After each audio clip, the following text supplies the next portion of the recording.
Et ensuite, est-ce que tu peux nous dire un petit mot sur Tony Yoka? Donc Tony Yoka, bah, je pense que c'est un bon combattant qui peut-être doit encore plus avoir du temps peut-être pour se trouver, trouver son style qui lui correspond en boxe professionnelle. C'est vrai qu'il n'a pas eu des combats à chaque fois durs. Du coup, c'était un début de carrière assez bien amené. Et ensuite, d'un coup, il était obligé de prendre des gars d'un coup plus forts. Je pense que c'est juste le temps qu'il lui faut. Et contrairement à ce que certains disent, pour moi, mon avis, c'est pas que il doit s'arrêter ou des choses comme ça du tout. Je pense que c'est juste du temps. Il y a une grosse différence entre la boxe amateur olympique et la boxe professionnelle, et il a, je pense, du mal à cerner les petits détails qui vont lui permettre de pouvoir à la fois avoir un jeu qui utilise bah, son allonge, etc.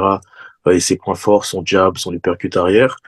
Mais ensuite, bah, savoir comment petit à petit finir la personne en face, et que ce soit au début du combat, le début de la fin du combat, et pas au début du combat, bah, le déroulement du combat au point, essayer de gérer quelque chose. Parce qu'en vrai, quand on est en boxe professionnelle, avec quelqu'un qui, ou dès que le premier round sonne, bah, c'est le début de la fin du combat, mais on sait pas si ça va être jusqu'à la fin ou au premier round, on sait pas.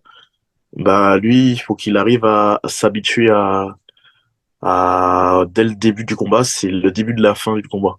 Et enfin, varier les zones, le niveau puissance de frappe, savoir quel pourcentage en fonction de quel adversaire. Enfin, voilà, c'est stratégiquement parlant, et au niveau des habitudes, je pense que c'est quelqu'un qui va devoir prendre du temps pour se trouver et prendre les bonnes habitudes. Mais voilà, je pense qu'il peut encore avancer et affronter des personnes de plus en plus fortes. Et en tout cas, il a bien représenté la France, en tout cas. Enfin, c'est jusqu'à maintenant quelqu'un qui fait beaucoup parler, et qui, je pense, ne doit pas se faire oublier du tout. Il faut plus se faire encourager. Voilà. D'accord.